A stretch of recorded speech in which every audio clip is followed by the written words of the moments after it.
Chapter 14. I sit in the train and stare out the window, but I do not really see anything. The world outside moves like a silent movie.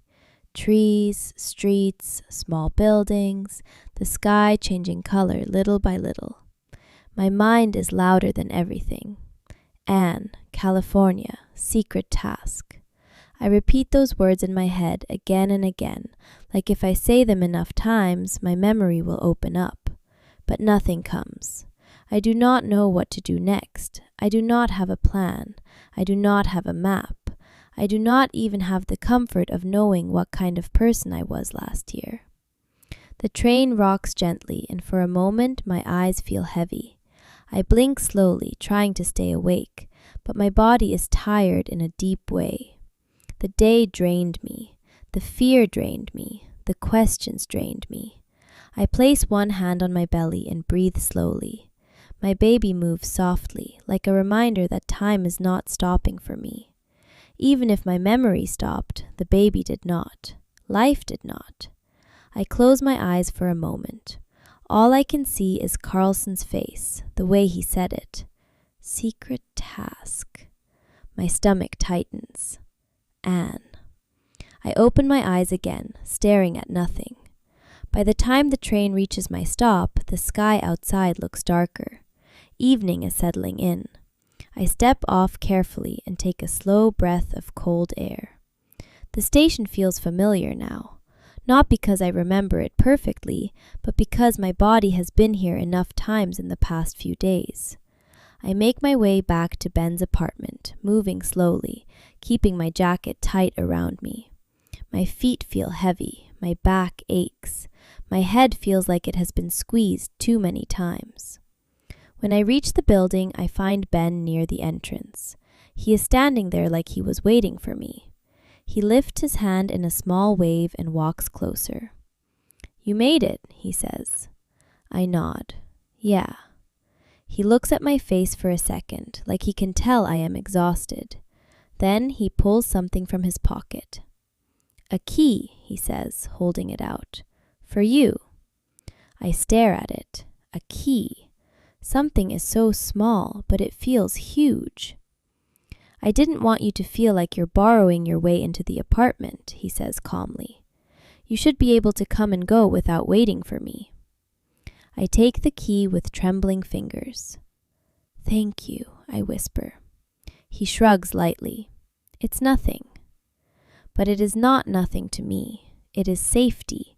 It is access. It is one less fear. We go inside. Ben does not ask questions about my day. He does not push. He just says he is going to make a quick dinner and asks if I want anything. "I just want a shower," I say. He nods. "Go." I walk to the bathroom and close the door behind me. The moment I am alone, my shoulders drop. I turn on the water and let it run warm. When I step under the shower, the water hits my skin, and I finally breathe like a person again. I wash my hair slowly. I wash my face. I let the water run down my back and shoulders, trying to rinse away the courthouse, the office rejection, the station noise, the questions. I close my eyes and lean my forehead against the tile wall. Anne. The name comes again. I do not know why it feels so important, but it does. Like she holds the answers in her hands, and I am standing outside the locked door. How can I find her? How can I reach someone in California when I cannot even remember the last year? What if she does not want to be found? What if she left for a reason? When I step out of the shower, my skin feels warm and clean, but my mind is still a storm. I dry myself slowly, put on comfortable clothes, and walk into the room Ben gave me. The bed looks soft. My body collapses into it almost instantly. I do not even remember turning off the light. Sleep comes fast, like my brain gives up. But my mind does not stop. Even in sleep, I keep thinking about Anne. It feels like I am chasing her, like I am running after a shadow that keeps moving just out of reach. And then the dream starts. I am walking. The air is cool. The sky above me is gray, like early morning or late evening. I cannot tell. The ground under my feet is soft, covered with leaves and dirt. Trees rise on both sides, tall and silent, forming a path like a tunnel. I keep walking forward, and I do not know why. It feels like something is pulling me. There is no sound except my footsteps. No cars, no people, just trees. I look around, and a strange feeling rises in my chest. This place feels familiar. Not like I have seen it in a picture, like I have been here. My heart starts beating faster. I walk faster. The trees open slightly and I see it. A wooden house. It is not big, it is not fancy. It looks old, like it has been standing there for years. The wood is darkened by time, and the windows look like eyes watching me. The house is isolated, tucked deep inside the trees, hidden from the world. I stop. My breath catches. Something inside me tightens like a string being pulled. This house, I know it. I do not know how.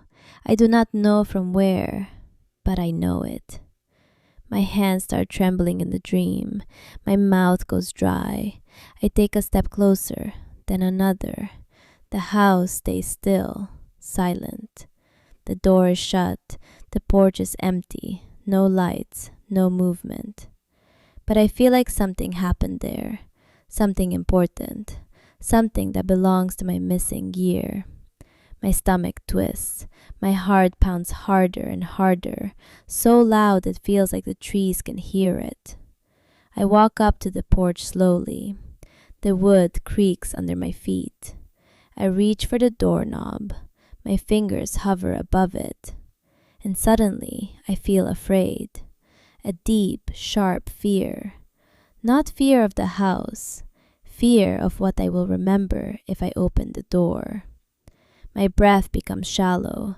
My baby moves inside me in the dream, and that movement makes everything feel even more intense, like my body is warning me.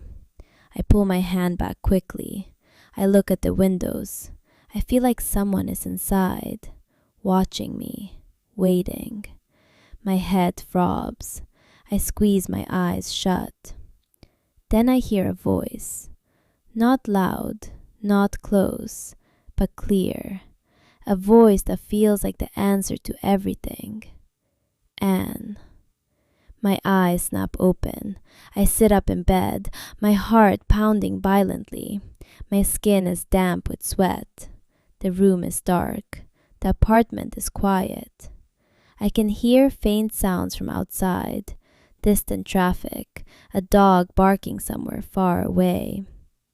I place both hands on my belly, trying to calm myself.